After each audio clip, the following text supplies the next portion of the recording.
Hi, I'm Jules Buck Jones, and this is my show Circles and Cycles at grayDUCK Gallery, which runs through June 19th. And I'm going to take you through a quick little tour of the work. This show is primarily a collection of drawings and paintings dealing with thoughts on time, extinction, and evolution. Let's take a look at some of the major series in the show and point out the themes and processes in each. Here we have a series of graphite and colored pencil drawings, two of which are titled Good Night, this trilobite and this ammonite, two animals in the fossil record. And these pieces are about the duplicity of fossils, fossils of extinct animals specifically.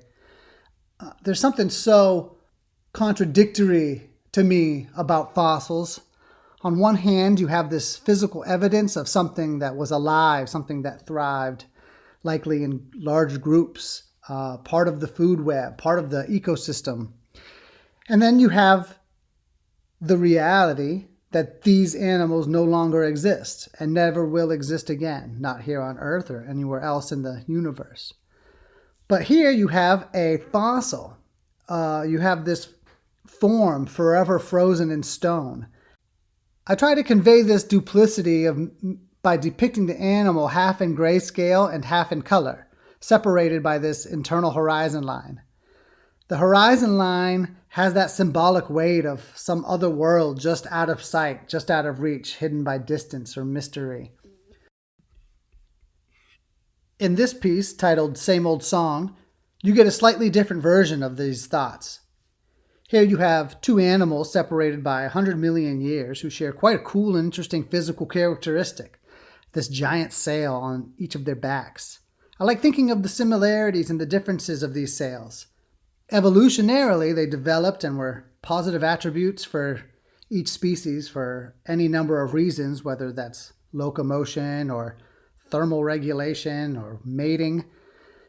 And I like this format of this yin-yang orientation where the two create this cyclical motion and symbolize shapes repeating themselves over time. And then we have this life-size drawing of a Tyrannosaurus Rex skull. It has a similar delivery as the previous works, but perhaps because of the scale or the fact that it's facing downward, it takes on a sort of gravitational weight. Here we have this enormous object, isolated from its surroundings.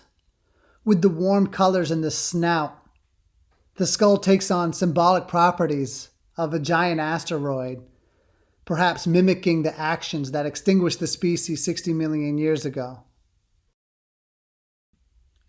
Mixed in with this series of drawings is another series of large-scale paintings on canvas. The geologic timeline is on a scale that's almost impossible to fathom and equally as impossible to illustrate. In this piece, Linear Spins, I've tried to cram the whole history of life on Earth, 3.5 billion years of creation and destruction, into a square format canvas. I've cherry-picked a couple highlights and woven them together into this cyclical composition. The other three canvases are colorful punctuations of the rest of the narrative. You have a creation myth, visions of the apocalypse, and everything in between. The third major series in the show are these cutout panels, which in a way are some of the most playful works in the exhibit. This mode of image making is a little different than my paintings and drawings, which are more intuitive and process-based. These require a little bit more planning. They begin as drawings in a sketchbook, where I'm looking for dynamic shapes that have interesting contours, negative spaces, and trajectories. These need to have a physical presence and gravitas. The drawings are then transferred to large sheets of MDF and cut with a jigsaw, or in some instances, a CNC router.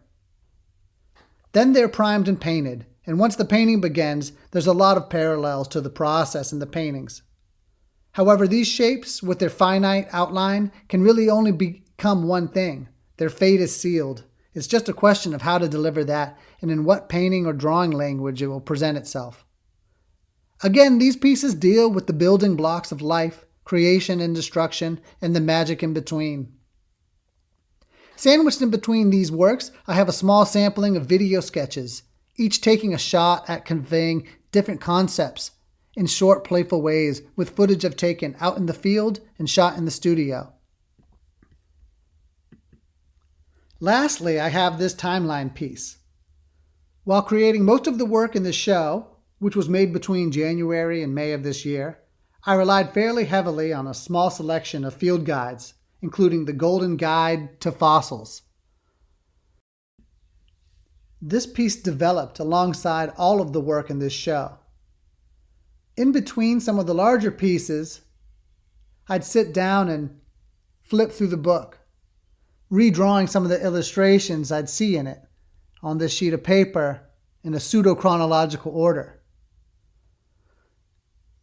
This piece does what many of the work in the show attempts to do, attempts to illustrate the biodiversity of life on Earth, the immense scale of the geological timeline, and a record of extinction.